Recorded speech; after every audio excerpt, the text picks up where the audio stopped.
قرضوں میں ڈوبے ہوئے لوگ بھی سنو. بہت ساری عورتیں سوال کرتی ہیں, بہت سارے مرد سوال کرتے ہیں, بچے ہیں, کسی کو کینسر ہے, کسی کو خطرناک بیماری ہے, کوئی قرضوں میں ڈوبا ہوا ہے, کوئی اولاد کے معاملے کو لے کر پریشان ہے, کوئی جائیداد میں, کوئی مقدموں میں, کوئی جیل میں. تمہاری حیثیت نہیں دیکھی جائے گی, تم کتنے نمازی ہو, کتنے زکاتی ہو, کتنے بڑے حاجی ہو, یہ نہیں دیکھا جائے گا, بلکہ مولا یہ دیکھتا ہے. رسول پاک صلی اللہ تعالی علیہ وسلم کے پاس مانگنے والے صرف جائیداد یا صرف مال یا حصی چیزیں نہیں, بلکہ مانگنے والے اپنی بیماریوں کی شفا بھی مانگتے تھے. اللہ کے نبی صلی اللہ تعالی علیہ وسلم وہ بھی دے رہے ہیں. کسی نے اولاد مانگی, یہ ہمارے اور آپ کے اختیار میں نہیں ہے, لیکن رسول نے اس کے لیے دعا کی, اولاد بھی ملی. تو یہ سخاوت دنیا میں ہم میں سے کون کر سکتا ہے؟ کوئی آئے اگر بچہ مانگنے کے لیے, اولاد مانگنے کے لیے, تم یہی کہو گے کہ مال ہے میرے پاس, مال دے دیتا ہوں, اولاد دینا میرا کام نہیں. رسول پاک صلی اللہ تعالی علیہ وسلم کے پاس جن لوگوں نے ان چیزوں کا سوال کیا, حضور نے انہیں نہ نہیں کہا, ان کے لیے دعائیں فرمائی. کئی ایسے صحابہ ہیں جنہوں نے اپنے ان چیزوں کا سوال کیا ہے جس کا براہ راست اللہ سے تعلق ہے, لیکن رسول کریم صلی اللہ تعالی علیہ وسلم نے نہ نہیں فرمایا. یہ اس بات کی دلیل ہے کہ دینے والا حقیقی مالک اللہ ہی ہے, لیکن رسول کے دروازے سے عطا کرتا ہے. ایک صحابی, یہ ترمذی شریف کی حدیث ہے, وہ آئے حضور پاک صلی اللہ تعالی علیہ وسلم کی بارگاہ میں, اپنی آنکھوں کا نابینا تھے, آنکھوں کی شکایت لے کر کے آئے.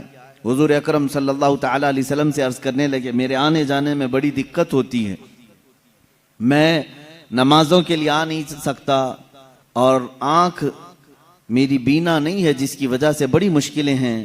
حضور پاک صلی اللہ تعالی علیہ وسلم نے انہیں مسجد میں 2 رکعت نماز ادا کرنے کا حکم دیا اور فرمایا, جا اللہ رب العزت کی بارگاہ میں یوں عرض کر کہ اے اللہ, میں تیرے نبی کے واسطے سے تجھ سے آنکھ مانگ رہا ہوں. اس صحابی نے کہا, میں نے ایسے ہی کہا جیسے رسول نے فرمایا تھا.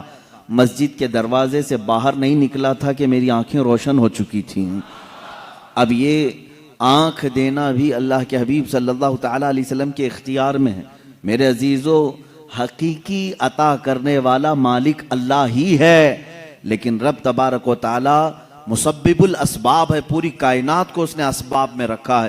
اگر کوئی تم سے یہ کہتا ہے یہ تو شرک ہے کسی اور سے مانگنا, اللہ ہی سے مانگنا چاہیے, اللہ ہی دیتا ہے. میرے عزیز, اللہ رب العزت کا دستور یہ ہے, وہ کسی بھی چیز کا محتاج نہیں. وہ چاہتا تو براہ راست تم کو آسمان سے اتار دیتا, ماں اور باپ کے ہونے کی ضرورت کیوں پیش آئی تمہارے؟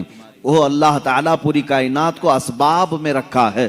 ایک عورت ایک مرد کے اختلاط سے بچہ دنیا میں آتا ہے, یہ سب کو معلوم ہے. کہ اللہ ماں اور باپ کا محتاج ہے؟ بغیر ماں باپ کے بھی اللہ بچہ پیدا کر سکتا ہے, لیکن اس نے کائنات کا نظام اسباب پر رکھا ہے. تمہیں وہ چاہے تو اناج سیدھے بارش برسا کر کے دے دے, لیکن نہیں, اس نے اسباب پر رکھا ہے کہ تم زمین کے اندر ایک بیج بو گے, وہ کومپل کی شکل میں اگے گا, پھر پودا آئے گا, پھلیاں ہوں گی, اناج آئے گا, پھر کاٹو گے, پھر گھر میں اناج آئے گا. یہ اتنے مراحل سے جو گزارا جا رہا ہے, کیا اللہ اس چیز کا محتاج ہے؟ نہیں, محتاج نہیں, لیکن اس کا قانون ہے, وہ دنیا کی تمام چیزوں کو اسباب پر رکھا ہے. عزیزان گرامی, اس نے قرآن بھی ہمیں ڈائریکٹ نہیں دیا, چاہتا تو پورے انسانوں کو ایسی قرآن سنا دیتا, نہیں, بلکہ اپنے نبی کے سینے کے واسطے سے قرآن پہنچایا ہے. ایمان ہم تک رسول کے ذریعے سے آیا. ان تمام چیزوں میں جب تمہیں کوئی شک و شبہ نہیں ہوتا, تو پھر رسول پاک صلی اللہ تعالی علیہ وسلم کی بارگاہ کے متعلق اگر ہم یہ کہیں وہاں سے شفا بھی مل سکتی ہے, اولاد بھی مل سکتی ہے, مال و متاع بھی مل سکتے ہیں, تو پھر شرک اور بدعت اور خرافات کے فتوے کیوں یاد آتے ہیں؟ یہاں پر بھی یہی فارمولے پہ عمل کرو, دینے والا حقیقی مالک اللہ ہی ہے, لیکن جس طرح وہ بارش برسانے کے لیے فرشتہ رکھا ہے, ہوا چلانے کے لیے فرشتے رکھا ہے, پوری کائنات کو رزق تقسیم کرنے کے لیے اپنا محبوب کیوں نہیں رکھے گا؟ رسول پاک صلی اللہ تعالی علیہ وسلم کا در یقیناً یہ اللہ کا ہی در ہے, بخدا خدا کا یہی ہے در, نہیں اور کوئی مفر مقر جو وہاں سے ہو یہیں آ کے ہو, جو یہاں نہیں تو وہاں نہیں. میرے عزیزو, رسول پاک صلی اللہ تعالی علیہ وسلم کی جود و سخا کے متعلق صحابہ کرام نے جو روایات بیان کی ہیں، وہ میں چند روایات کے بعد آگے بڑھتا ہوں، مثالوں کے ذریعے سے، دلائل کے ذریعے سے آپ کو میں بتاتا ہوں۔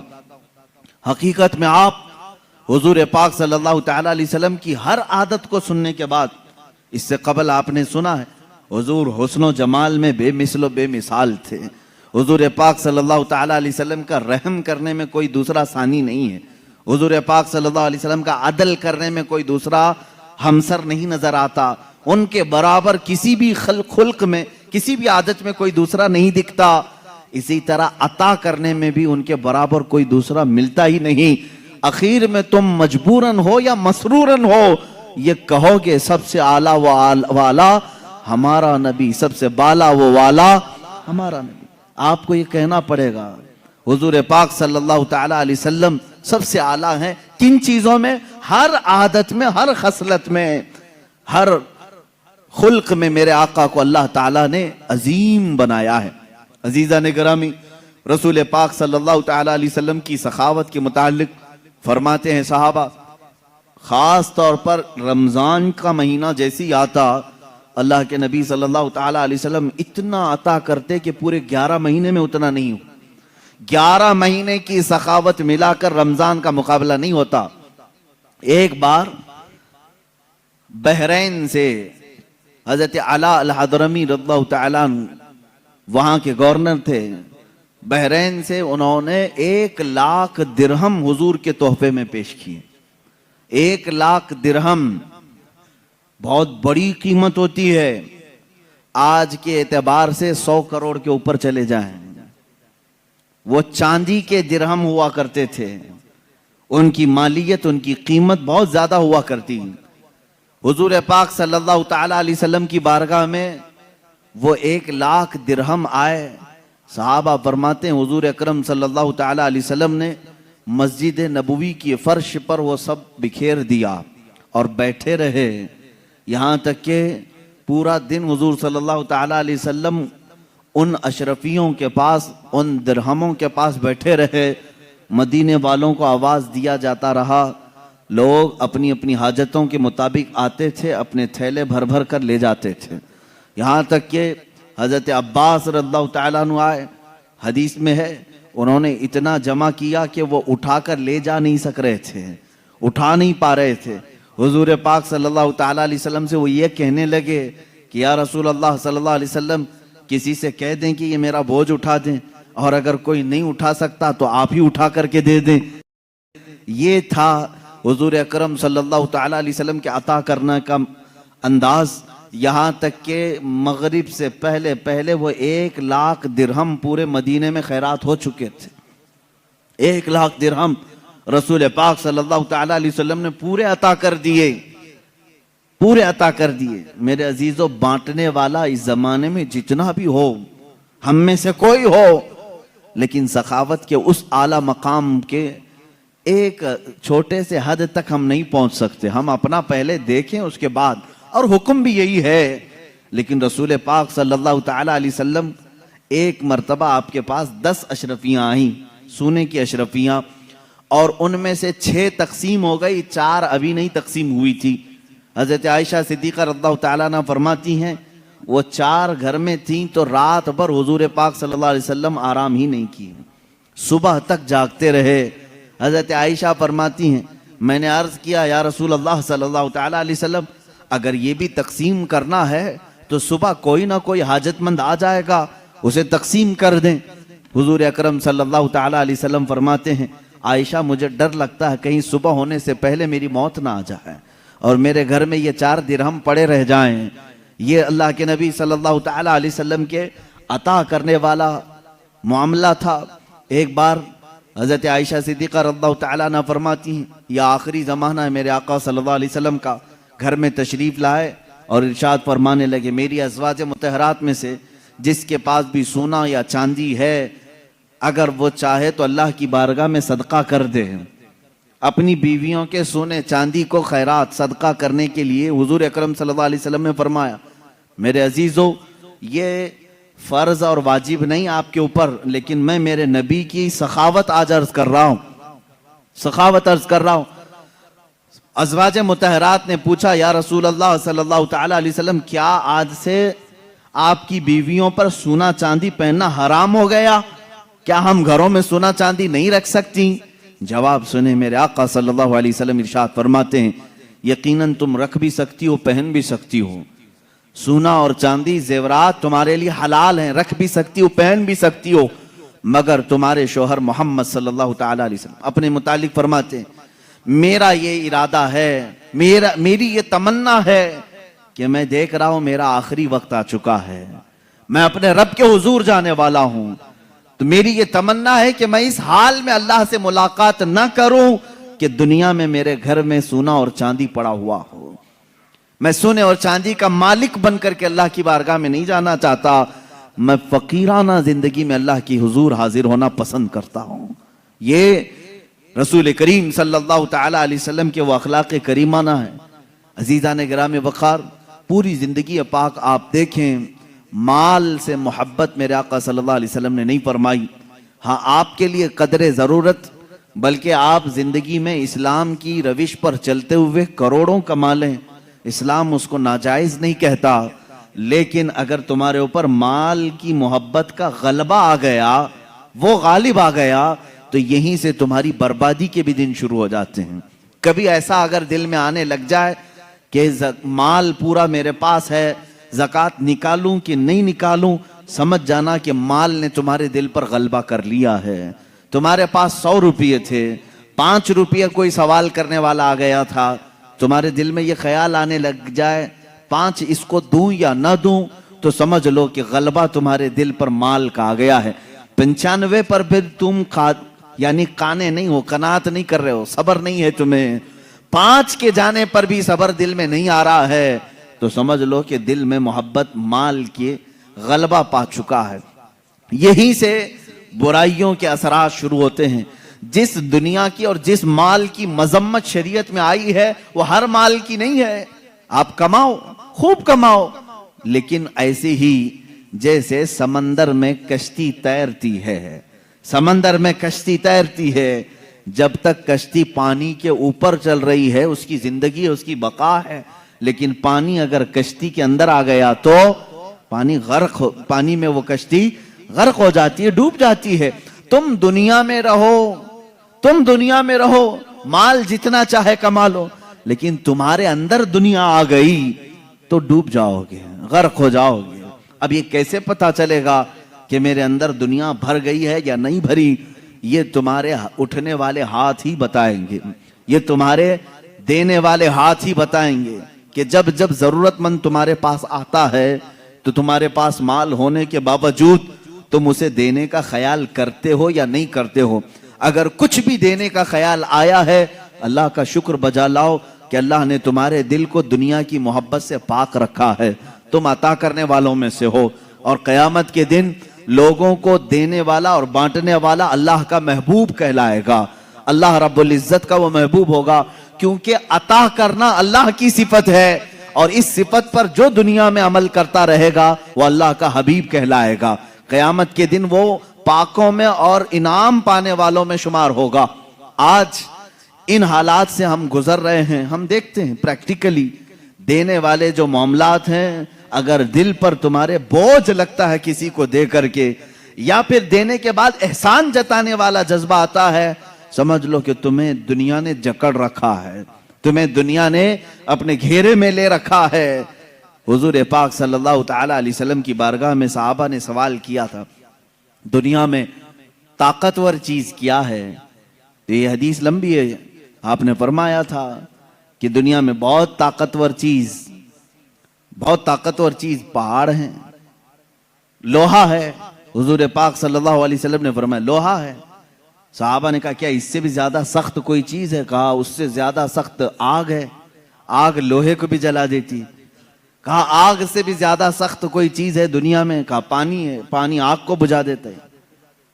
پانی سے بھی زیادہ طاقت کسی کے پاس ہے؟ آپ نے فرمایا ہوا کے اندر ہے. ہوا دنیا کی سب سے زیادہ طاقتور، اور وہ بڑی بڑی چیزوں کو اکھاڑ پھینکتی ہے اگر جوش میں آ جائے. اس کے سامنے کیا درخت، کیا عمارتیں. سب ہیچ ہیں. پانی وہ تباہی نہیں لا سکتا جو ہوا لا سکتی ہے. پھر صحابہ نے پوچھا کیا ہوا سے بھی زیادہ سخت اور طاقتور کوئی ہے؟ اب اللہ کے نبی صلی اللہ علیہ وسلم نے فرمایا ہاں ہاں ایک چیز ہے اور اس سے زیادہ طاقتور کوئی چیز نہیں. پوچھا صحابہ نے وہ کیا ہے؟ حضور پاک صلی اللہ تعالی علیہ وسلم فرماتے ہیں ہواؤں سے زیادہ طاقتور وہ ہاتھ ہے کہ اس سے دے تو دوسرے کو خبر نہ ہو. وہ ہاتھ سب سے زیادہ طاقتور ہے کہ بند مٹھی میں دیا دوسرے ہاتھ کو خبر نہیں ہوئی. وہ دنیا کا سب سے طاقتور ترین ہاتھ ہے. یہ اخلاص کے ساتھ جو اللہ کی بارگاہ میں دیا گیا ہے وہ ہاتھ قیمتی ہے. عزیزان گرامی وقار سخاوت انسان کے لیے کیا درجہ رکھتی ہے حدیث سے سن لو. حضور صلی اللہ تعالی علیہ وسلم نے فرمایا سخاوت جنت کے درختوں میں سے ایک درخت ہے. کیا ہے؟ درخت ہے سخاوت. سخاوت تو کوئی ہارڈ لفظ میں نہیں کہہ رہا ہوں, سب کو معلوم ہے. دینے والے آدمی کو اس کو دانی آپ کہتے ہو اپنی زبان میں, بہت دانی ہے, دیالو ہے یا فیاض ہے یا سخی ہے. سخاوت جنت کے درختوں میں سے ایک درخت ہے اور اس کی شاخیں دنیا میں پھیلی ہوئی ہیں. یہ حدیث ہے. حضور صلی اللہ علیہ وسلم فرماتے ہیں اب دنیا میں جس نے اس کی شاخ پکڑ لی, جو دنیا میں سخاوت کیا گویا کہ اس درخت کی شاخ کو اس نے پکڑ لیا. میرے آقا فرماتے ہیں یہ شاخ اسے اپنی جڑ تک جنت میں لے جائے گی. وہ پکڑ لیا ہے شاخ کو اور یہ شاخ اسے اپنی جڑ جو جنت میں درخت ہے وہاں تک لے جائے گی. اور میرے آقا صلی اللہ علیہ وسلم نے فرمایا بخالت, کنجوسی, مال کو دبا کر کے رکھنا, اس کے بھی 3 درجے ہیں الگ الگ. بخالت الگ الگ قسم کی ہے. ایک بخالت تو یہ ہے کہ اپنے پہ تو خرچہ کرتا ہے لیکن دوسروں کو نہیں دیتا. اپنے پہ خرچ کرتا ہے دوسروں کو نہیں دیتا, یہ بھی بخیل ہے. ایک اس سے بھی اعلیٰ قسم کا بخیل ہے, ڈینجر قسم کا کنجوس, نہ دوسروں پہ خرچ کرتا ہے نہ اپنے پہ خرچ کرتا ہے. وہ پھر کیوں مال کماتا ہے؟ وہ ایسا ہی کتا ہے جو بیل کے چارے پہ بیٹھا ہوا ہے. بیل کے چارے پہ بیٹھنے والا کتا معلوم ہے, گھاس پہ. بیل گھاس کھاتا ہے, بکری گھاس کھاتی ہے, لیکن کتا اس چارے پہ بیٹھا ہوا ہے, نہ بکری کو کھانے دیتا ہے نہ خود کھاتا ہے. کتا گھاس نہیں کھائے گا اور نہ بکری کو کھانے دے گا. اس طرح بہت سارے کتے بیٹھے ہوئے ہیں. اب لفظ اگر سخت لگ رہا ہے تو معاف کریں, لیکن یہ حقیقت ہے. جو اس طرح کے مال پر جمے بیٹھے ہوئے ہیں وہ اسی کتے کی طرح ہیں جو نہ خود کھا سکتے ہیں نہ دوسرے کو کھانے دیتے ہیں. تو یہ بخالت کا اعلیٰ درجہ ہے. اور یہ کیا ہے بخالت؟ حدیث پاک میں ہے بخالت دوزخ کے درختوں میں سے ایک درخت ہے, جہنم کے درختوں میں سے ایک درخت ہے. اس کی شاخیں دنیا میں پھیلی ہوئی ہیں. جس نے کنجوسی کی, جس نے بخالت کی, اس نے اس بخالت کے درخت کی شاخ کو پکڑ لیا. اب یہ شاخ اسے اپنے جڑ جہنم تک لے کر جائے گی, وہ دوزخ تک اسے لے جائے گی. بخیل آدمی دوزخ میں لے جائے گا.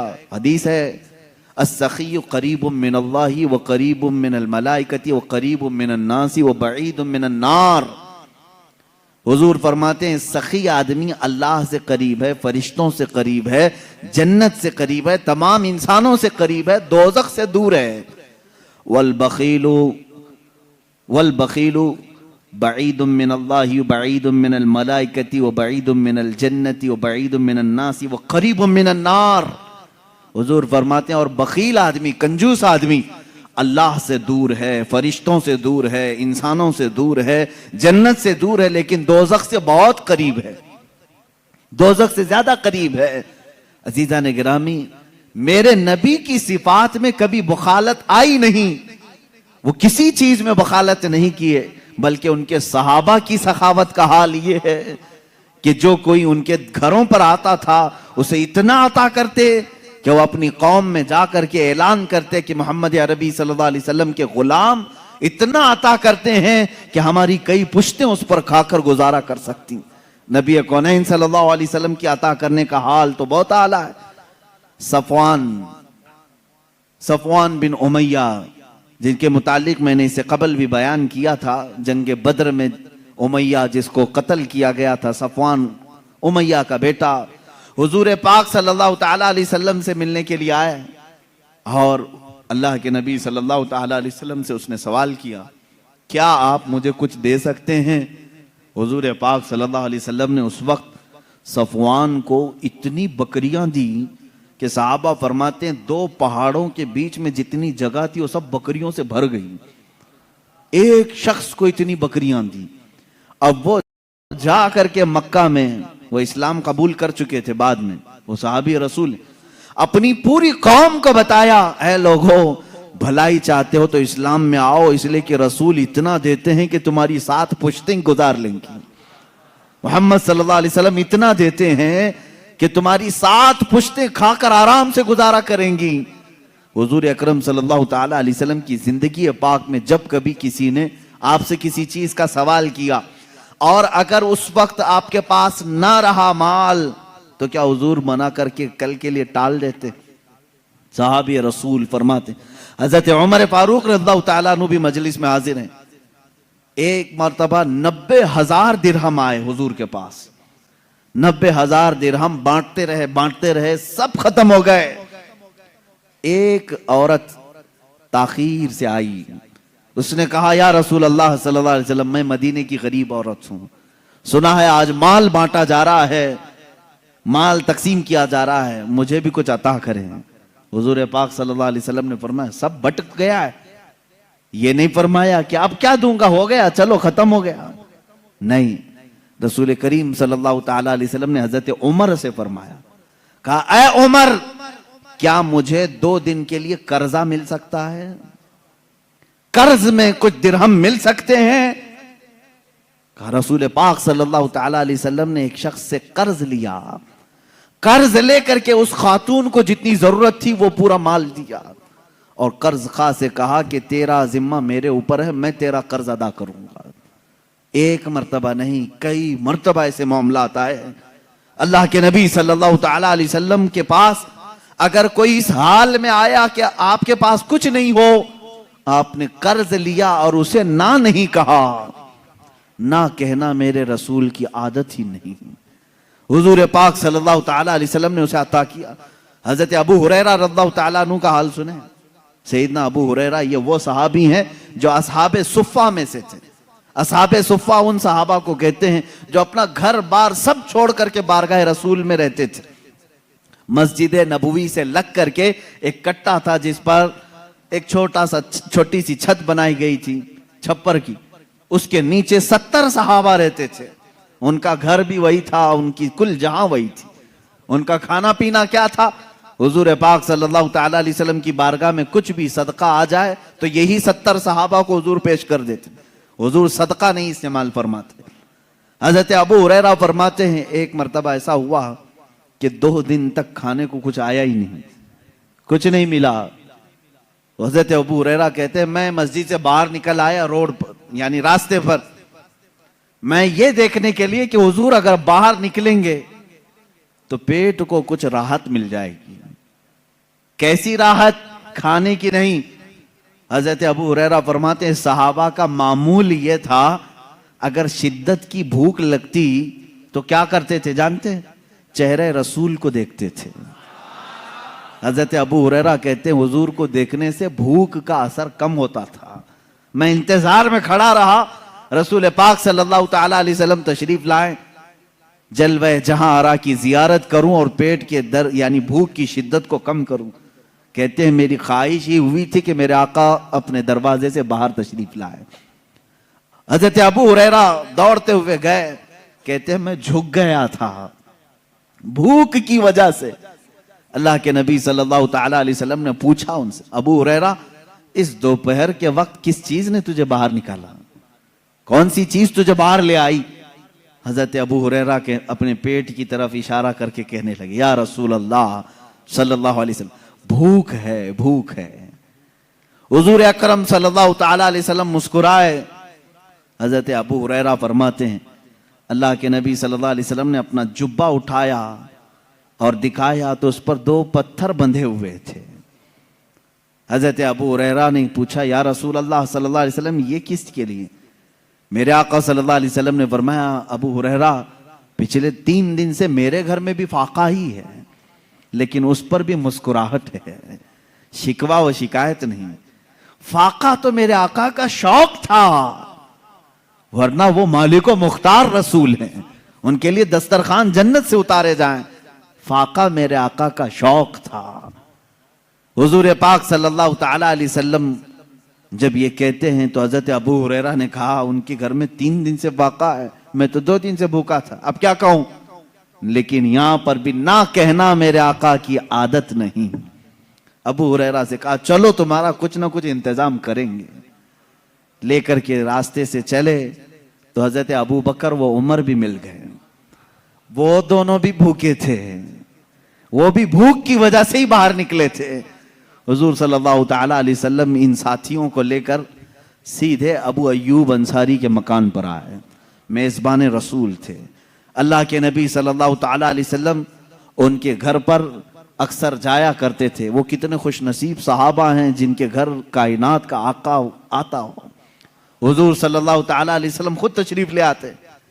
حضرت ابو ایوب انصاری گھر پر تھے، دیکھا حضور پاک تشریف لائے۔ حضور نے خود پوچھا کہ ابو ایوب گھر میں کھانے کا کچھ ہے؟ انہوں نے کہا اے اللہ کے نبی صلی اللہ تعالی علیہ وسلم پکا تو کچھ ہے نہیں، آپ حکم فرما دیں تو ایک بکری کا بچہ ہے اسے ذبح کر دوں۔ حضور اکرم صلی اللہ علیہ وسلم نے حکم فرمایا، بکری ذبح ہو گئی۔ اب یہاں پر دیکھیں یہ صحابہ حضور کے ساتھ دسترخوان پر ہیں، بکری ذبح ہوئی صحابی رسول کے گھر میں۔ حضرت ابو ایوب یہ کبھی نہیں سوچتے تھے ایک ہی بچی ہے وہ بھی مہمان آ گئے، بلکہ وہ جب بھی حضور تشریف لاتے وجد میں آتے تھے، اپنی خاتون سے کہتے تھے کہ آج میری کامیابی کا دن ہے، آج ہمارے اوج ہیں، آج ہمارے مقدر جاگے ہوئے ہیں۔ حضرت ابو ایوب کے گھر کھانے سالن بنا گوشت کا۔ حضرت ابو ہریرہ فرماتے ہیں کہ گوشت کے سالن کے انتظار میں ہم تھے، کافی بھوکے تھے، بھوک کتنی لگی ہوئی تھی، لیکن دسترخوان پر جب سالن بن کر کے آیا، میرے عزیزو یہ رسول پاک کا وہ گھرانہ ہے جو پوری کائنات کو نوازتا ہے، لیکن خود اللہ کے حبیب صلی اللہ تعالی علیہ وسلم نے سادگی کو پسند فرمایا ہے۔ یہ آپ کا فخر تھا۔ دسترخوان پر سالن آیا، حضرت ابو ہریرہ اس وقت تک یہ سوچتے تھے شاید میرے سے زیادہ بھوکا کوئی نہیں ہوگا، میرے سے زیادہ کوئی بھوکا نہیں رہے گا۔ جب سالن ڈالا جانے لگا تو میرے آقا صلی اللہ علیہ وسلم نے ایک اور کٹوری منگوائی، سالن کو نصف کیا اور کہا جاؤ میری بیٹی فاطمہ کے گھر دے آؤ، اس لیے کہ پچھلے 9 دن سے وہ فاقے میں ہے۔ اللہ اکبر! یہ لجپال گھرانہ، سخی گھرانہ، نہ کہنا ان کی عادت نہیں۔ قرآن نے تو ان کی فضیلت میں آیت نازل کی، وَيُطْعِمُونَ الطَّعَامَ عَلَى حُبِّهِ مِسْكِينًا وَيَتِيمًا وَأَسِيرًا۔ آپ نے سنا ہوگا سیدہ کائنات فاطمہ الزہرا کے گھر میں روزے سے تھے سارے لوگ۔ ایک دن ایک یتیم آیا 5 روٹیاں دے دیں، دوسرے دن ایک قیدی آیا 5 روٹیاں دے دی، ایک مسکین آیا اسے 5 روٹیاں دیں، 3 دن تک صرف پانی پر وہ افطار کرتے رہے۔ اس سخاوت کے درجے کو میں سمجھتا ہوں پوری دنیا نہیں پہنچ سکتی، پوری کائنات نہیں پہنچ سکتی۔ حاتم طائی کی جو سخاوت مشہور ہے، کوئی مجھے یہ نہیں بتا سکتا کہ حاتم طائی خود بھوکا رہ کر لوگوں کو دیا ہو۔ ہاں، خود کا گھر ٹھیک ٹھاک تھا، کھا پی کر کے دوسروں کو دیا جا رہا تھا، لیکن رسول پاک کی سخاوت میں یہ اثر آپ کو دیکھنے کو ملے گا۔ اللہ کے نبی صلی اللہ تعالی علیہ وسلم نے فقر کو اختیار کیا، لیکن امت کو ہمیشہ مالدار دیکھا، امت کے نصیبے کو ہمیشہ بلند فرمایا۔ جو نہ بھولا ہم غریبوں کو رضا، یاد اس کی اپنی عادت کیجیے۔ میرے عزیزو، بعض لوگوں کو یہ غلط فہمی نہ ہو جائے، رسول پاک صلی اللہ تعالی علیہ وسلم اگر مالک و مختار تھے تو پیوند لگا لباس کیوں پہنتے تھے؟ کھجور کے رہتے، سونے کی کرسی پر بیٹھتے۔ آپ مجھے بتاؤ اس سنت پر اگر امت کو عمل کرنا ہوتا تو کیا کرتی؟ حضور کی ہر سنت پر عمل کرنے کی خواہش امتی کی ہے یا نہیں؟ میرے آقا جیسے جیسے کرتے تھے اس کو سنت کہتے ہیں۔ اگر رسول پاک بڑے عالیشان محل بناتے اور سونے کی کرسی لیتے تو مجھے بتاؤ اس سنت پر کتنے لوگوں کا عمل ہو سکتا تھا؟ حضور کی پوری زندگی ایسی عادتیں ہیں کہ بغیر چھت والا غریب بھی میرے آقا کی سنت پر عمل کر سکتا ہے۔ حضور کی سنتوں پر عمل کرنا ہر امت کے لیے آسان ہے، اسی لیے میرے آقا صلی اللہ تعالی علیہ وسلم نے ہائی پروفائل کی زندگی اختیار نہیں کی، کیونکہ امت پر دشوار نہ ہو، امت میری اداؤں پہ اور سنتوں پہ عمل کرنے میں دشواری محسوس نہ کرے۔ اب آئیں اللہ کے نبی صلی اللہ تعالی علیہ وسلم جو بے انتہا عطا کرتے تھے، بے حساب نوازتے تھے، اس کی چند مثالیں میں عرض کروں۔ بارگاہ رسالت مآب صلی اللہ تعالی علیہ وسلم سے کس کو کیا ملا ہے یہ وہ لوگ بتائیں گے جن کو ملا ہے۔ صحابہ اکرام رضوان اللہ تعالی علیہ مجمعین کی عادت یہ تھی، بیمار ہوں تو رسول پاک کے پاس آ جاتے، اپنی پیٹ کے درد کی شکایت لے کر آئے، کوئی آنکھوں کی نابینا ہونے کی شکایت لے کر آئے، کوئی زبان کے گونگا ہونے کی شکایت لے کر کے آئے، اور ہر ایک کو میرے آقا صلی اللہ علیہ وسلم نے عطا کر کے بھیجا ہے۔ پیٹ کے درد والے کو پیٹ کے درد سے شفا، اور گونگے کو زبان، نابینا کو آنکھیں، لنگڑے شخص کو پاؤں، یہ تمام چیزیں رسول کریم صلی اللہ تعالی علیہ وسلم کے دربار سے عطا کی گئی۔ اب مسئلہ یہاں آتا ہے، اب جب ہم یہ بیان کرتے ہیں رسول سخی تھے، بے حساب عطا کرتے تھے، تو کچھ لوگ کہتے ہیں ہمیں ایکسپٹ ہے اس چیز کا، ہم مانتے ہیں، لیکن وہ ان کی زندگی میں تھا، اب تو وہ قبر میں جا چکے ہیں، اب وہ قبر میں جا چکے، اب تم مت مانگو۔ تو اس لیے اب میں اپنے ٹاپک کو بعد وفات حضور کی سخاوت پر ہی کہنا چاہوں گا۔ حضور کی وفات کے بعد وہ کیا کیا عطا کرتے ہیں۔ میرے عزیزو، مثالیں یہاں ہمارے پاس جتنی موجود ہیں کتابوں میں، حضور کی حیات سے زیادہ وفات کے بعد کی ہیں، کیونکہ میرے آقا صلی اللہ تعالی علیہ وسلم اپنی ظاہری حیات میں 63 سال تک رہے، لیکن وفات ہو کر کے اب 14 صدیاں قریب آ گئی ہیں، یعنی 1390 سال سے زیادہ قریب ہو گئے۔ اللہ کے حبیب صلی اللہ تعالی علیہ وسلم کی اتنے لمبے عرصے میں کیا امت کو کبھی کچھ نہیں ملا وہاں سے؟ جس کو نہیں ملا ہوگا وہ الگ بات ہے، لیکن جن کو ملا ہے وہ وقت کے تاجدار ہیں، محدثین ہیں، فقہاء ہیں، علماء ہیں، جن کے جھوٹ بولنے کے متعلق کبھی امت تصور نہیں کر سکتی۔ اتنے سارے لوگوں نے روایات کیا ہے میرے آقا صلی اللہ تعالی علیہ وسلم کی عطا کے سلسلے میں۔ حافظ الحدیث محمد ابن منقدر رضی اللہ تعالیٰ بڑے حدیث کے حافظ ہیں۔ حافظ کہتے ہیں جس کو 1,00,000 سے زیادہ حدیثیں یاد ہوں، یہ محدث ہیں۔ حافظ محمد رحمہ اللہ یہ فرماتے ہیں مدینہ طیبہ میں ہم رہتے تھے، میرے باپ کے پاس ایک شخص نے 80 دینار یا 80,000 جو بھی ہے 80 دینار امانت کے طور پر رکھا، اور وہ تجارت کی غرض سے یا پھر کسی کام کی غرض سے باہر چلا گیا، اور اس نے میرے باپ سے کہا تھا کہ جب میں آ جاؤں تو مجھے میری امانت واپس کر دینا، لیکن جب تک تیرے پاس ہے چاہے تو استعمال کر لینا، اجازت اگر دیا ہے امانت دار تو آپ امانت کا استعمال کر سکتے ہیں، لیکن جب وہ واپس آئے تو اسے امانت لوٹا دی جائے۔ حافظ الحدیث محمد رحمہ اللہ فرماتے ہیں میرے باپ کو 80 دینار دیے اس شخص نے، اور پھر وہ چلا گیا۔ میرے والد نے ضروریات کے مطابق خرچ کر لیا، انہوں نے سوچا وہ لمبا وقت لگے گا آنے کے لیے، اسے تقریباً پورے 80 دینار خرچ ہو گئے۔ اتفاق ایسا کہ وہ بہت جلدی واپس آ گیا، اور اس نے سوال کیا کہ میں نے جو امانت آپ کے پاس رکھی تھی وہ مجھے واپس دیتے ہیں۔ یہ حافظ الحدیث مدینہ طیبہ میں رہنے والے حضور صلی اللہ تعالی علیہ وسلم کی وفات کے کئی سو سال بعد تشریف لائیں، کئی دہائیوں کے بعد تشریف لائیں۔ اب یہ کہتے ہیں میرے والد گھبرا گئے کہ میں اس کی امانت کو کیسے لوٹاؤں۔ 80 دینار اسی وقت فوراً لا کر کے پیش کرنا یہ معمولی بات نہیں تھی۔ آپ نے کہا مجھے 1 دن کا وقت دے دے، کل تک میں انتظام کرنے کی کوشش کرتا ہوں۔ اب ان کو شرمندگی لاحق ہو گئی، میں نے اس کی امانت کا استعمال کر لیا، بدنام نہ ہو جاؤں، اور انتظام کروں تو کہاں سے کروں۔ حافظ الحدیث رحمہ اللہ فرماتے ہیں میرے باپ سیدھے قبر رسول کے پاس آ گئے، روضہ رسول کے پاس بیٹھ کر رونے لگے، اور میں نے دیکھا ظہر سے عصر تک، عصر سے مغرب تک، مغرب سے عشاء، عشاء سے فجر تک وہ وہیں قبر رسول کے پاس بیٹھے رہے، روتے تھے، بار بار بارگاہ رسول صلی اللہ تعالی علیہ وسلم سے اتنا کہتے تھے کہ میرے آقا میری عزت کی حفاظت کر لیں، میری لاج رکھ لیں، میں نے وہ امانت خرچ کر دی، اب میرے پاس دینے کی طاقت نہیں۔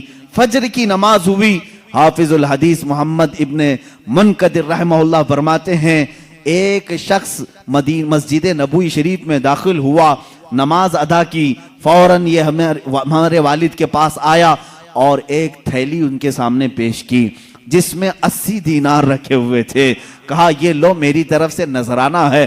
حضرت حافظ الحدیث کے والد کہتے ہیں میں نے گنا، پورے 80 دینار تھے، اس کے بعد میں شکر بجا لایا کہ مجھے کوئی تو دینے والا آیا ہے، لیکن جاتے جاتے اس شخص نے پوچھا کہ اے بندے کیا تو نے کل سے حضور سے شکایت لگا رکھی ہے؟ کل سے تو حضور کی بارگاہ میں شکایت لگا رکھی ہے؟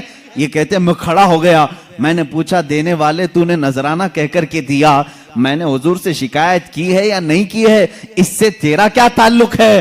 وہ کہتا ہے بات در حقیقت یہ ہے کل میرے رات میں معراج ہو گئی، میرے آقا تشریف لائے خواب میں اور تیری طرف مجھے اشارہ کر کے بتایا کہ اس شخص کو 80 دینار کی ضرورت ہے، تو اپنے گھر سے لے جا کر دے دے، یہ تیرا قرض میرے اوپر رہے گا۔ رسول پاک نے جب یہ فرمایا کہ تیرا قرض میرے اوپر رہے گا اور وہ میں قیامت کے دن ادا کروں گا، میرے لیے اس سے بڑھ کر کے نعمت کیا تھی؟ اے بندے تو مانگنے والا نہیں، میرے لیے جنت لے کر کے آیا ہے، مدینہ طیبہ میں تو آیا ہے جس کی وجہ سے مجھے قیامت کے دن میرے آقا کی شان سے انعام ملیں گے۔ عزیزان گرامی، حافظ الحدیث رحمت اللہ تعالی علیہ فرماتے ہیں میں نے وفات رسول کے بعد بھی قبر رسول سے سخاوت کو دیکھا ہے، جود و سخا کو دیکھا ہے، کون دیتا ہے دینے کو منہ چاہیے، دینے والا ہے سچا ہمارا نبی۔ میرے اعلیٰ حضرت فاضل بریلوی رحمت اللہ تعالی علیہ میرے آقا صلی اللہ تعالی علیہ وسلم کی بارگاہ میں اسی چیز کا حوالہ دیتے ہوئے کہتے ہیں حضور پاک صلی اللہ تعالی علیہ وسلم کی بارگاہ میں مانگیں گے مانگے جائیں گے، منہ مانگی پائیں گے، سرکار میں نہ لا ہے نہ حاجت اگر کی ہے، یہاں اگر مگر پہ بھی نہیں دیا جاتا اور نہ بھی نہیں کہا جاتا۔ ایک دو نہیں کئی مثالیں ہیں۔ ایک مرتبہ حاجیوں کا ایک قافلہ حج کے لیے نکلا، اس میں ایک غریب آدمی کو خدمت کے لیے انہوں نے رکھ لیا، اس کا نام برا تھا۔ برا شخص حاجیوں کے خدمت کے لیے نکلا تھا، اب غریب آدمی سیٹھوں کی خدمت کر رہا تھا، حج ہوا، ظاہر سی بات ہے امیروں کا جیسے حج ہوا غریب کا بھی حج ہو گیا، گیا تھا خدمت کے لیے، جیسے آج بھی ٹور والوں کے ساتھ باورچی چلے جاتے ہیں ان کا بھی حج ہو جاتا ہے، کھانا پکانے کے لیے گئے تھے لیکن حج بھی ہو گیا۔ اب حج ہونے کے بعد مدینے آئے تو سارے سیٹھوں نے مل کر اس کا مذاق اڑایا، کہا برا تو طفیلی حج کر لیا، پیسے تو کچھ لگایا نہیں، ہماری خدمت کے لیے آیا اور حج ہو گیا، پتہ نہیں تیرا قبول ہوا بھی کہ نہیں ہوا۔ غریب کو تانا مت دو میرے عزیزو، اس کے دل پر یہ چوٹ لگی، دل پر بہت گہرا اثر ہوا، غریب ہوں مالدار نہیں لیکن حج تو کیا ہے نا۔ لیکن ان امیروں نے یہ کہا کہ تیرا حج قبول ہوا کہ نہیں ہوا، وہ رونے لگا اور روتے روتے بارگاہ رسول میں حاضر ہو گیا، رسول پاک صلی اللہ تعالی علیہ وسلم کی قبر اطہر کے پاس بیٹھا رہا اور روتے روتے ظہر ہو گئی۔ اس نے کہا آقا آپ کی امت کے ایک غریب کو لوگوں نے چھیڑا ہے، کیا آپ کا غریب بے سہارا بے کس بے یار و مددگار رہے گا؟ اس کے حج کے متعلق لوگ سوال کر رہے ہیں، پیسے والے سوال کر رہے ہیں۔ دنیا نے دیکھا قبر رسول صلی اللہ تعالی علیہ وسلم کے کنارے سے ایک چٹھی برآمد ہوئی جس پہ لکھا ہوا تھا برا بریء من النار وقبل الحج، برا جہنم سے آزاد ہے، اس کا حج قبول ہو چکا ہے۔ جو لوگ بیان کیے انہوں نے دیکھا لیکن کسی کو یہ نہیں خبر کہ یہ چٹھی آئی کہاں سے۔ میرے عزیزو، فقہاء، محدثین، علماء، اساتین ملت، سلف صالحین کا عقیدہ یہ تھا یا رسول اللہ تو زندہ ہے واللہ، تو زندہ ہے واللہ، میری چشم عالم سے چھپ جانے والے میرے آقا صلی اللہ تعالی علیہ وسلم آج بھی جود و نوال کے بادشاہ ہیں، سخاوت کے اعلیٰ ترین منصب پر فائز ہیں۔ آج بھی وہ اسی طرح دیتے ہیں جیسے کل دیا کرتے تھے، اور صبح قیامت تک نوازتے رہیں گے۔ عزیزان گرامی وقار، رسول کریم صلی اللہ تعالی علیہ وسلم کے دربار سے جو کچھ بھی عطا کیا گیا ہے وہ ایک دو مثالیں نہیں۔ حافظ الحدیث ہیں ابو حفص سمرقندی رحمہ اللہ، ایک مشہور عالم دین ہے، انہوں نے اپنی کتاب میں لکھا ہے کہ مکہ مکرمہ میں ایک شخص کے ساتھ ایسا معاملہ پیش آیا کہ اس شخص کے والد کا انتقال ہوا، والد کا، باپ کا انتقال ہوا، لیکن باپ کا جیسے انتقال ہوا اچانک اس کے گھر میں معاملہ یہ ہوا کہ اس کے باپ کا چہرہ بگڑ گیا تھا، جانور کی طرح ہو گیا تھا۔ اب میت کا چہرہ اگر بگڑ جائے، گدھے کی طرح دکھے، کتے کی طرح دکھنے لگے، کیا وہ دوسروں کو زیارت کروا سکے گا؟ بیٹا جلدی سے چادر ڈال دیا اور رونے لگا کہ میرے باپ کی کون سی خطا تھی نہیں معلوم، اللہ کا غضب ہو گیا ہے۔ اب جنازہ اٹھاؤں تو کیسے اٹھاؤں؟ لوگ ہمیشہ تانا ماریں گے، ہمیشہ یہ کہیں گے کہ فلاں کا باپ مرنے کے وقت بگڑے ہوئے چہرے کے ساتھ دنیا سے گیا ہے، اللہ کا عذاب آیا تھا۔ گھر کے دروازے بند کر دیا، گھر والوں میں بیٹھ کر کے اس نے کہا کسی کو خبر نہ کرنا، گھر میں ہی گڑھا کھود کر یہیں دفن کر دیں گے۔ روتے ہوئے چادر ڈال کر بیٹھا ہے، وہ بیٹا بڑا غمگین تھا۔ تھوڑی دیر کے بعد گھر کے پیچھے والے دروازے کا کواڑ کھلتا ہے، ایک بزرگ گھر کے اندر آتے ہیں، ان کے چہرے پر چادر ہے، وہ سیدھے چلتے چلتے اس مرے ہوئے آدمی کے پاس آئے، چادر ان کے سر سے ہٹائی، اپنا ہاتھ اس کے چہرے پر پھیرا، پھر چادر ڈال دی اور اس بیٹے کے پاس آئے، پوچھا کہ کیا بات ہے، کیوں غم کر رہا ہے، کیوں رو رہا ہے؟ کہا آپ کون ہیں، کہاں سے آئے؟ میں تو نہیں جانتا، لیکن بات تو یہ ہے کہ میرے باپ انتقال کر گئے، ان کا چہرہ بگڑ گیا ہے، میں اسی غم میں رو رہا ہوں، اور آپ خدا کے واسطے کسی کو نہ بتائیں۔ آنے والے بزرگ نے کہا جا دیکھ تیرے باپ کا چہرہ تو سلامت ہے۔ وہ کہتا ہے میں جا کر اٹھا، چادر کو ہٹایا تو میرے باپ کا چہرہ تو چاند کی طرح چمک رہا تھا۔ ابھی میں اسی خوشی میں غم کے مارے پہلے رو رہا تھا، اب خوشی کے مارے آنسو آ گئے۔ اے اللہ تو نے میرے باپ کی عزت رکھی، میرے گھر کی عزت رکھی، میں ابھی اسی خوشی کے آنسوؤں میں تھا۔ آنے والے وہ بزرگ واپس جا چکے تھے، دروازے تک پہنچے تھے، میں دوڑتے ہوئے گیا، ان کا دامن پکڑا، آپ نے یہ مجھ پر احسان کیا، آپ فرشتے ہو یا اللہ کے ولی ہو، کون ہو جو میرے گھر پر اتنا بڑا احسان کیا؟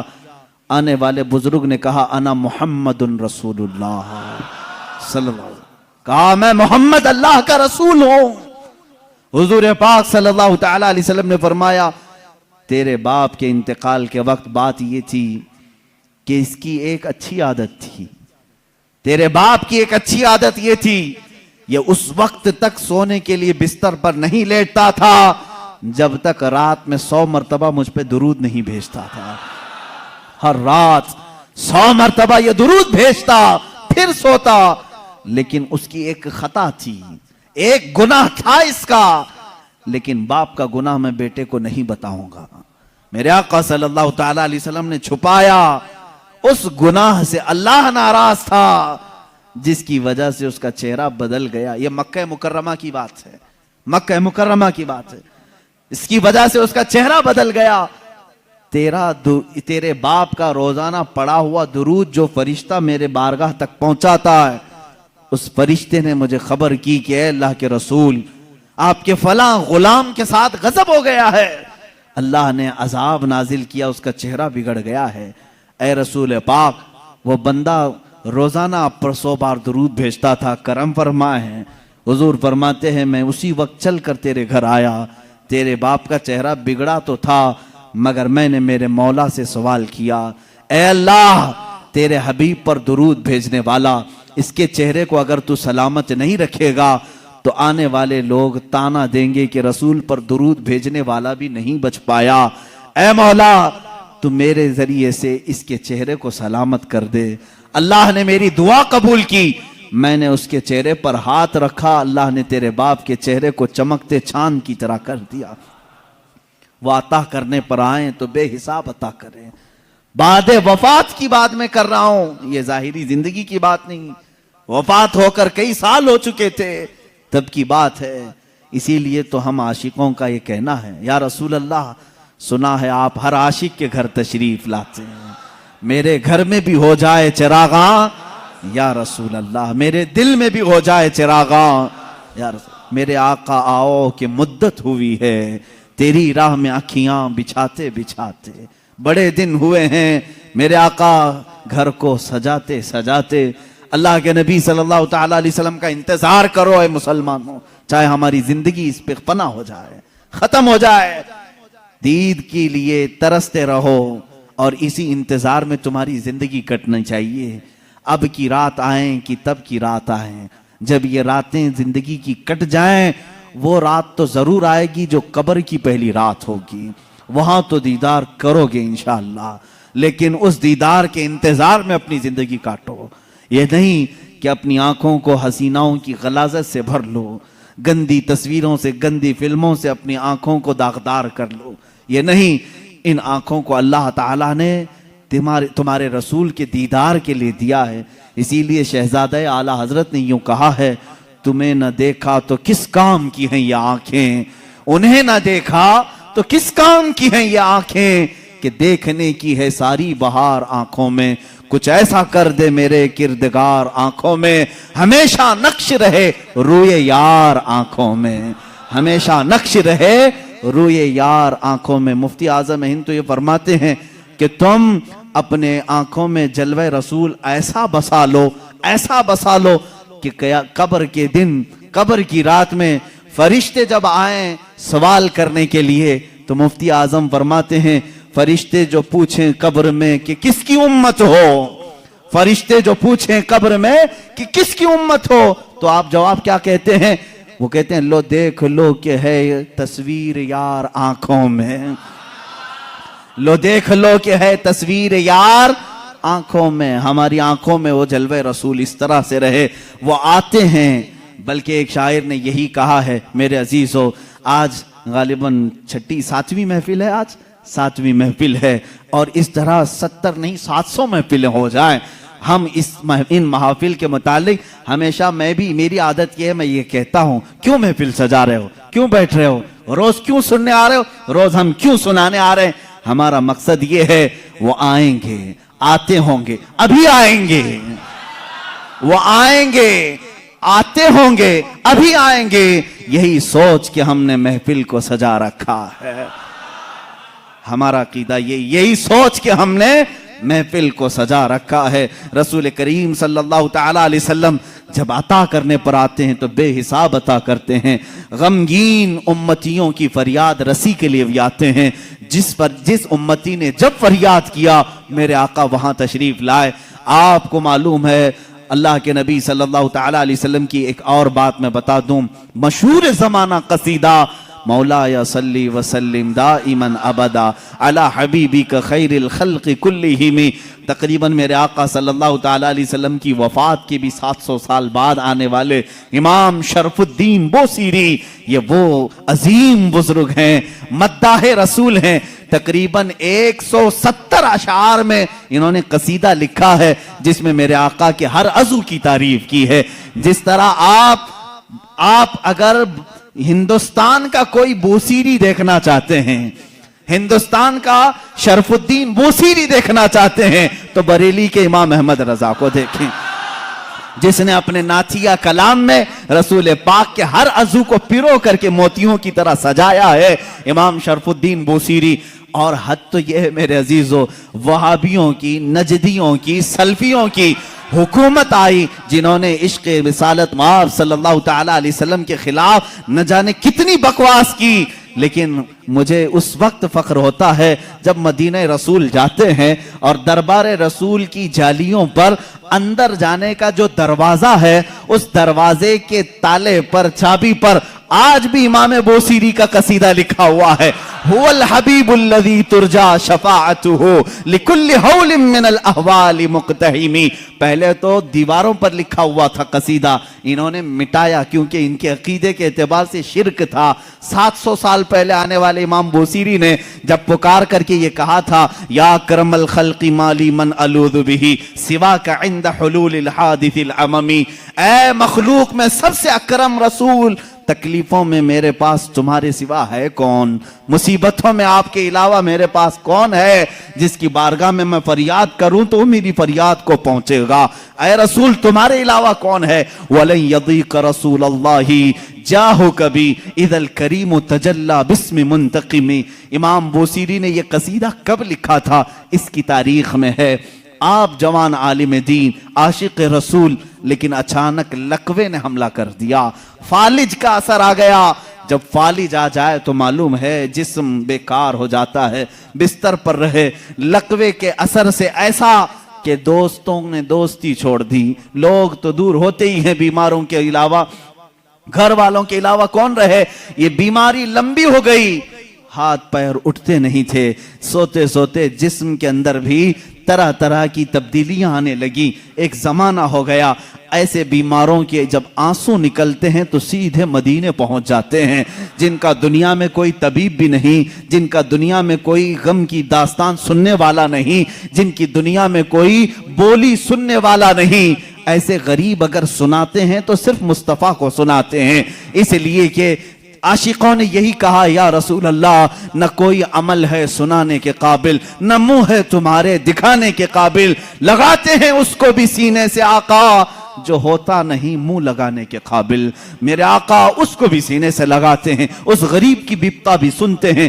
امام بوصیری نے لکھنا شروع کیا امن تذکر جیران بذی سلمی مزجت دمعا جرا من مقلت بدمی ام حبت الرع من تلقاء کاظمت او اومض البرق فی الظلماء من اظمی.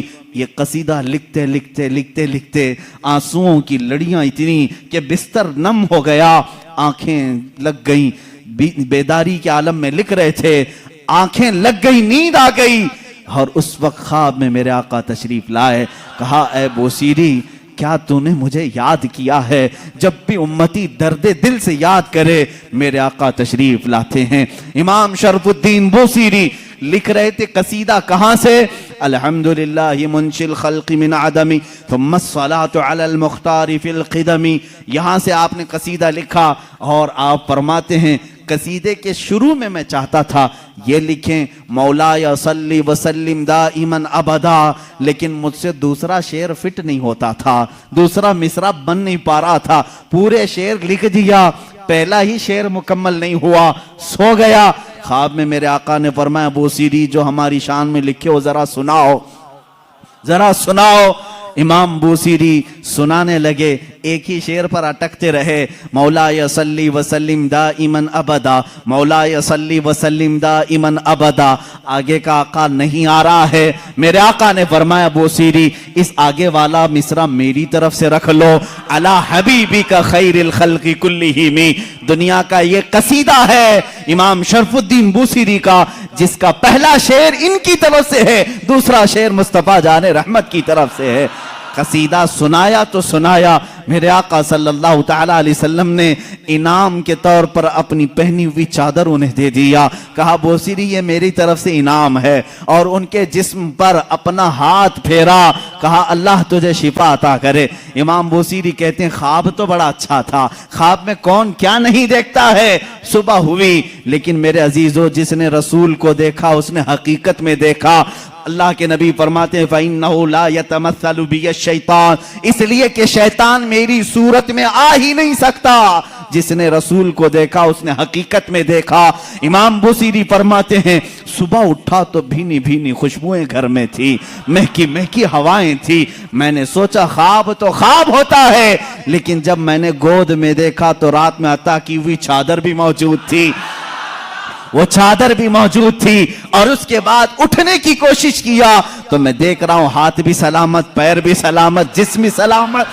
نہ کوئی لقوا ہے نہ کوئی فالج ہے، یہ رسول پاک کا دربار ہے جس کو امام عشق و محبت اعلی حضرت نے فرمایا میرے کریم سے اگر قطرہ کسی نے مانگا، میرے کریم سے اگر قطرہ کسی نے مانگا، دریا بہا دیے ہیں، دریا بہا دیے ہیں، کون دیتا ہے دینے کو منہ چاہیے، دینے والا ہے سچا۔ میرے عزیزو کسی کی جے وجے کیوں پکاریں، کیا غرض ہم کو، ہمیں کافی ہے سید اپنا نعرہ، مانگیں گے مانگے جائیں گے، منہ مانگی پائیں گے، سرکار میں نہ لا ہے نہ حاجت اگر کی ہے، واہ کیا جود و کرم ہے شہ بتہا تیرا، نہیں سنتا ہی نہیں مانگنے والا تیرا۔ ہمارے پاس جب اتنے سارے اشعار ہیں تو دوسروں کے ہاں در در کی ٹھوکریں کیوں کھائیں، ہم ادھر ادھر کی ٹھوکریں کیوں کھائیں، پھر کے گلی گلی تباہ ٹھوکریں سب کی کھائی کیوں، دل کو جو عقل دے خدا۔ تقریباً اعلیٰ حضرت یاد کیے جائیں گے، صبح قیامت تک سنیوں میں اعلیٰ حضرت کو یاد کیا جائے گا۔ بریلی کے امام نے ہی ہمیں رستہ مدینے کا دکھایا ہے، ہر مصیبت میں مانگو رسول پاک سے، ہر بے کسی کے عالم میں پکارو اسی رسول کو۔ حالے بریلی کے امام نے ہمیں نمازوں کے بعد سلام میں بھی یہی سکھایا ہے، جب سلام میں پیش کرو تو یوں ہی کہو یا رسول اللہ تم ہو حفیظ و مغیث، کیا ہے وہ دشمن خبیث، کہا ہے یقین کے ساتھ تم ہو حفیظ و مغیث، کیا ہے وہ دشمن خبیث، تم ہو تو پھر خوف کیا، تم پہ کروڑوں درود۔ اعلیٰ حضرت نے ہمیں یہی سکھایا ہے، کس سے مانگنا چاہیے، رسول پاک سے۔ یہاں مانگنا شرک نہیں، جو رسول پاک کے پاس مانگا وہ اللہ سمجھ کر کے نہیں مانگ رہا ہے بلکہ اللہ والا سمجھ کر مانگ رہا ہے، اللہ کا عطا کرنے والا رسول سمجھ کر کے مانگ رہا ہے۔ ہم تو سلام میں بھی یہی پیش کرتے ہیں میرے آقا صلی اللہ تعالیٰ علیہ وسلم کی بارگاہ میں کہ آقا آپ ہی ہمارا سہارا ہیں، آپ ہی ہمارے بے کسی کے وقت مددگار ہیں۔ آؤ سعادت الدارین کی ایک روایت میں تمہارے سامنے پیش کرتا ہوں، اور میں سمیٹتا ہوں گفتگو کو، کون دیتا ہے دینے کو منہ چاہیے، یہی ہمارا عنوان سخن ہے۔ تقریباً 400 سال کے بعد کی بات ہے، میرے آقا صلی اللہ تعالیٰ علیہ وسلم کے وفات کے 400 سال کے بعد بڑی حکایت، یہ حکایت روح فرسا ہے، بالکل روح کو جھنجھوڑتی ہے، ہماری امیدوں کو اور قریب کرتی ہے بارگاہ مصطفیٰ سے۔ فرماتے ہیں راوی کہ ایک شہر میں ایک ایسا آدمی تھا، مفلس تھا لیکن قرضے لیتا تھا لوگوں سے۔ ایک آدمی سے اس نے قرضہ لیا تھا، اب کھایا پیا ختم ہو گیا، پیسے نہیں تھے، قرضہ مانگنے والے آ گئے۔ قرضوں میں ڈوبے ہوئے لوگ بھی سنو، جس کا کوئی نہیں اس کا میرا آقا ہے۔ وہ شخص قرضے تو لیا تھا لیکن دے نہیں پا رہا تھا۔ اب جو قرض خواہ آدمی ہے اس نے دھمکیاں دی، نہیں دیا، اس کے بعد اس نے مقدمہ کر دیا قاضی کے پاس، کورٹ میں طلب ہوا۔ کورٹ میں جانے کے بعد قاضی صاحب نے پوچھا کہ اس کا تیرے اوپر قرضہ ہے؟ کہا ہاں ہے۔ کب ادا کرے گا؟ کہا دیکھ رہا ہوں۔ کہاں سے ادا کرے گا؟ ہے ہی نہیں کچھ بھی۔ قاضی نے کہا کل تک کی تجھے مہلت دیتا ہوں، اگر تو نہیں ادا کیا تو تجھے جیل میں ڈال دوں گا، جا کہیں سے بھی لے کر کیا اس کا قرضہ ادا کر۔ اس نے بہت ریکویسٹ کیا مجھے اور لمبا ٹائم دے، میرے چھوٹے بچے ہیں، بیوی ہیں، کون دیکھے گا؟ قاضی نے ایک نہیں سنی، دربار سے نکال دیا گیا۔ ایک دن کا ٹائم، ایسا شخص کہاں جائے، راستے میں روتے ہوئے جا رہا تھا، ایک بزرگ سے ملاقات ہوئی۔ اس بزرگ نے پوچھا کیوں رو رہے ہو؟ کہا ایسا ایسا معاملہ ہے۔ کہاں سے لاؤں؟ اس بزرگ نے کہا ایک کام کر، گھر میں جا، جب رات ہو جائے اکیلا بیٹھ، تاجدار مدینہ پر درود بھیج۔ رسول پاک صلی اللہ علیہ وسلم کو اپنے غم کی داستان سنا، کچھ نہ کچھ تو حل وہاں سے مل ہی جائے گا۔ لیکن یقین کے ساتھ وہ گیا، ڈوبتے کو تنکے کا سہارا۔ وہ گھر آیا، شام کو اپنی بیوی بچوں کو جب اس نے سنایا تو سب غمگین تھے۔ ایک دن کے بعد اگر باپ ان کا جیل میں چلا جائے، اس کا شوہر جیل میں چلا جائے تو ان کا گھر کیسے چلے؟ رات کے وقت تنہائی میں بیٹھ کر کے وہ رونے لگا، بہت رویا۔ صبح کا وقت قریب آ رہا تھا، خواب میں اسے رسول کریم صلی اللہ علیہ وسلم کی زیارت ہوئی۔ کہاں کہاں میرے آقا کو ڈھونڈو گے؟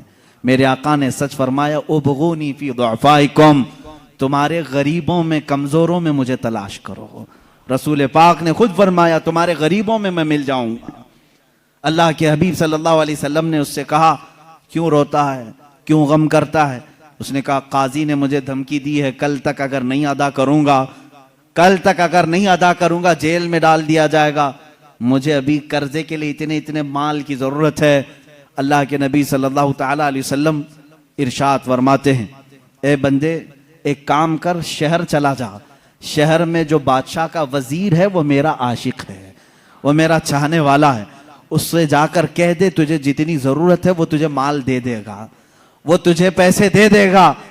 اب یہ غریب آدمی ہے, وزیر کا دربار بڑا دربار, اس نے خواب میں یہ پوچھ بھی لیا, آقا اگر وہ مجھ سے سوال کرے تجھے رسول پاک نے بھیجا ہے تو میں کیا دلیل میں بات کروں گا, دلیل میں کیا چیز پیش کروں گا؟ حضور پاک نے یہ تک بھی بتا دیا, فرمایا اس کا ایک راز ہے جو میرے علاوہ کوئی نہیں جانتا, میں تجھے بتاتا ہوں, اس سے جا کر کے کہہ دینا. اگر وہ تجھ سے سوال کرے کہ تیرے پاس کیا دلیل ہے تجھے رسول نے بھیجا, تو اتنا ہی کہنا کہ اے وزیر روزانہ تم سونے سے پہلے, صبح سورج کے نکلنے سے پہلے 1000 بار اپنے نبی پر درود بھیجتے ہو, اور کل کی رات بھول گئے درود نہیں بھیجے, کل کی رات تم نے درود نہیں بھیجا, یہ کہہ دینا اسے. یہ بندہ گیا صبح اٹھ کر کے اس وزیر کے دربار میں, بڑا عالی شان دربار تھا, گیا ملاقات کا ٹائم لے کر اس وزیر سے کہا میں ایسا غریب آدمی ہوں, مقروض ہوں, مجھے مال کی ضرورت ہے, اللہ کے نبی نے تمہارے پاس بھیجا ہے. وہ غصے میں آیا, کہا فقیروں کی اب یہ عادت ہو گئی کہ مانگنے کے لیے اللہ کے نبی کا نام لینے لگے کہ رسول نے بھیجا. اس نے کہا نا میں جھوٹ نہیں کہہ رہا ہوں, مجھے رسول پاک نے یہ بھی بتایا ہے کہ تم روزانہ 1000 بار حضور پر درود بھیجتے ہو.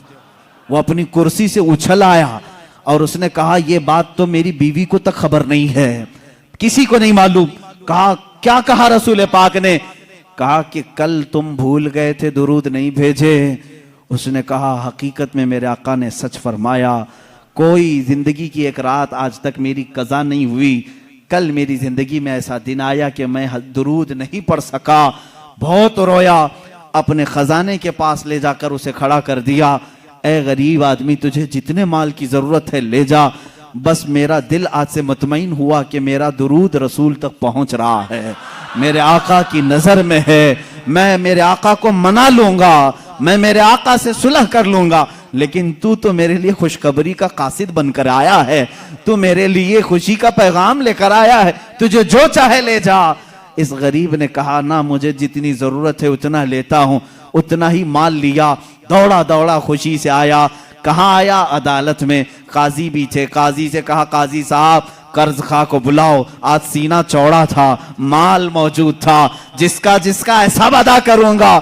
قاضی کے پاس وہ قرض خواہ آئے, لیکن محفل جمی تھی. اسی وقت قاضی نے کہا بیٹھ جا, تھوڑا ٹھنڈا ہو جا, سکون لے لے. تھوڑی دیر کے بعد قاضی نے بالکل ہی یہاں الگ ہی معاملہ کر دیا.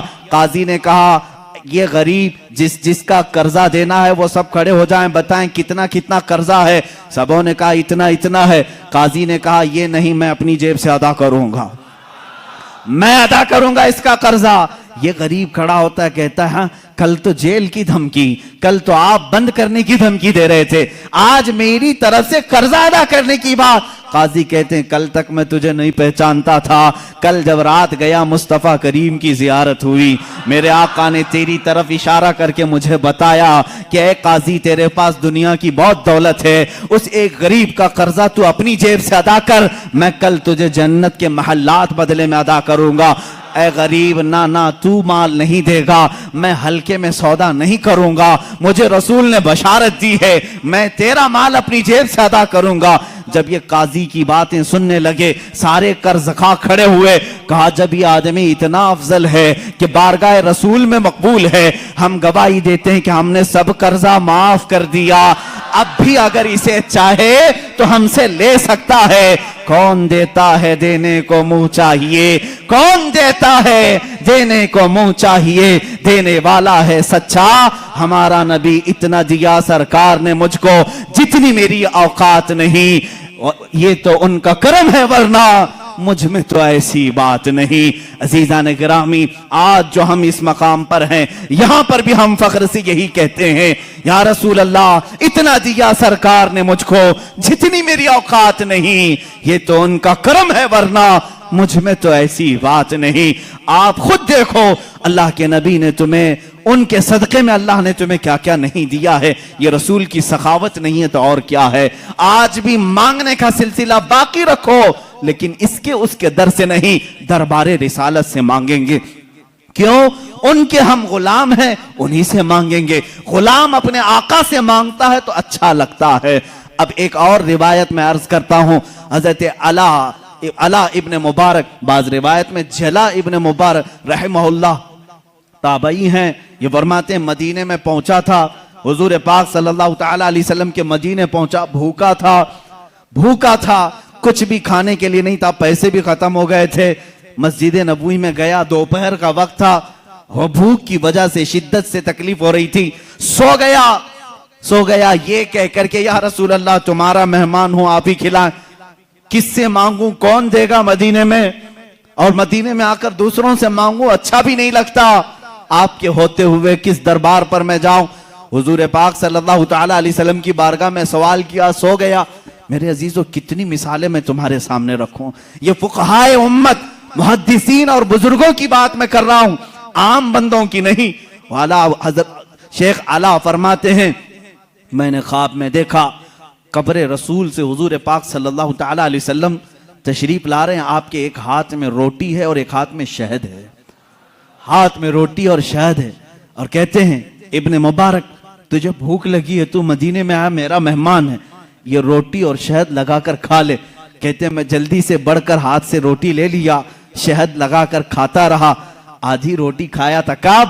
خواب میں بعد وفات رسول، حضور کی ظاہری زندگی کی بات نہیں کر رہا ہوں، وفات کے کئی سو سال بعد کی بات، اور خواب میں حضور کھلا رہے ہیں، روٹی کھلا رہے ہیں، شہد کھلا رہے ہیں۔ کہتے ہیں عصر کا وقت ہو گیا، مؤذن نے اذان دینا شروع کیا تو مسجد میں جو بھی سوئے ہوں گے اٹھا دیے جاتے ہیں، کسی نے پیر پکڑ کر کھینچ کر مجھے اٹھا دیا، میں جھٹکا لے کر اٹھا تو دیکھا آدھی روٹی اور شہد اب بھی میرے ہاتھ میں موجود ہے۔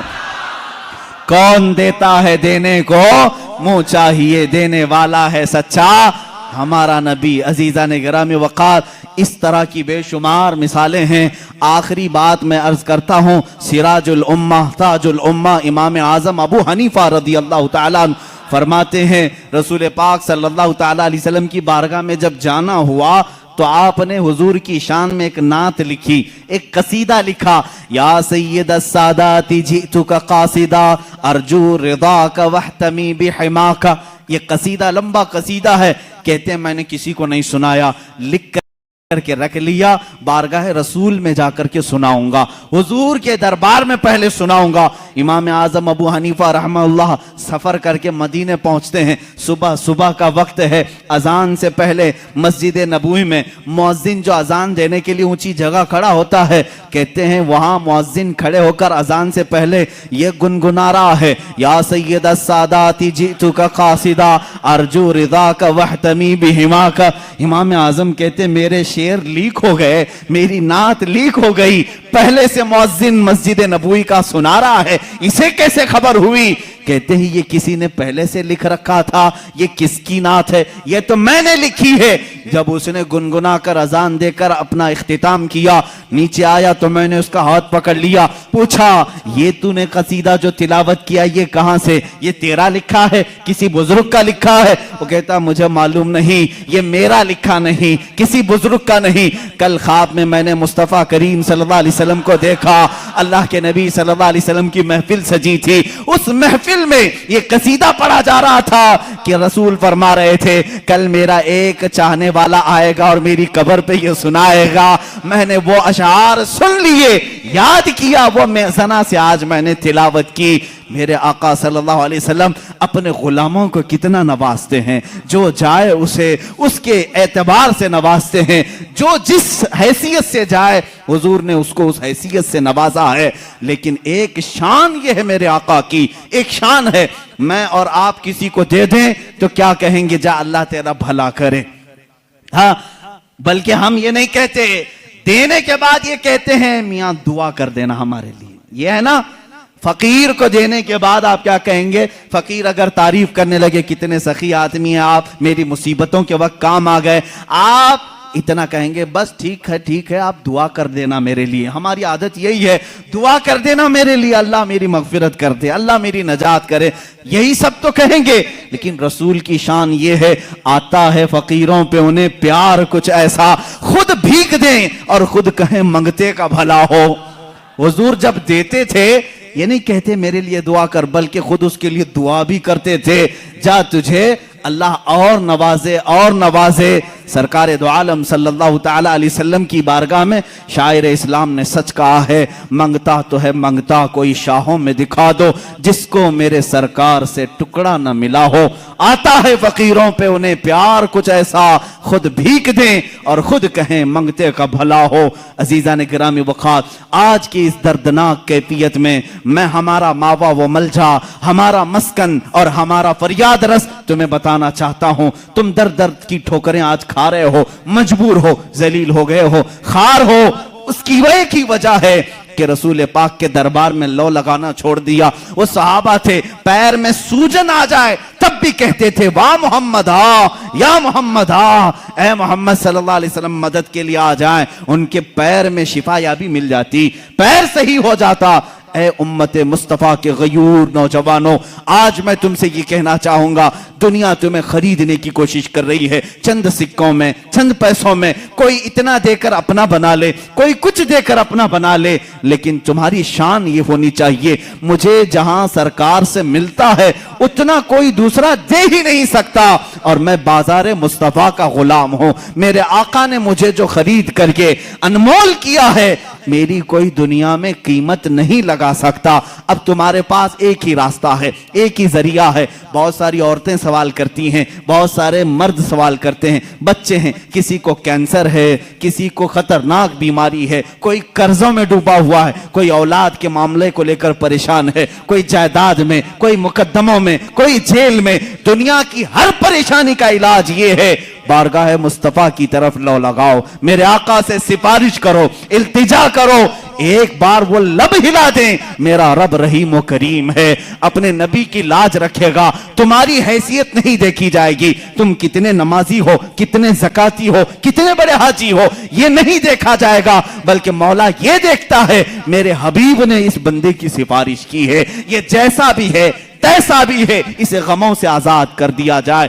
اخیر میں امام اہل سنت فاضل بریلوی رضی اللہ تعالیٰ عنہ کے اسی شعر پر اپنی گفتگو کو ختم کرتا ہوں. یا رسول اللہ, تمہارے دربار میں پوری امت کی میری جانب سے یہ التجا ہے, تیرے ٹکڑوں پہ پلیں, غیر کی ٹھوکر پہ نہ ڈال. یا رسول اللہ, تیرے ٹکڑوں پہ پلیں, غیر کی ٹھوکر پہ نہ ڈال. جھڑکیاں کھائیں کہاں, چھوڑ کے صدقہ تیرا. یا رسول اللہ, تو جو چاہے تو میل میرے دل کے دھلیں, تو جو چاہے تو میل میرے دل کے دھلیں, کہ خدا دل نہیں کرتا کبھی میلا تیرا. وآخر دعوانا الحمدللہ رب العالمین.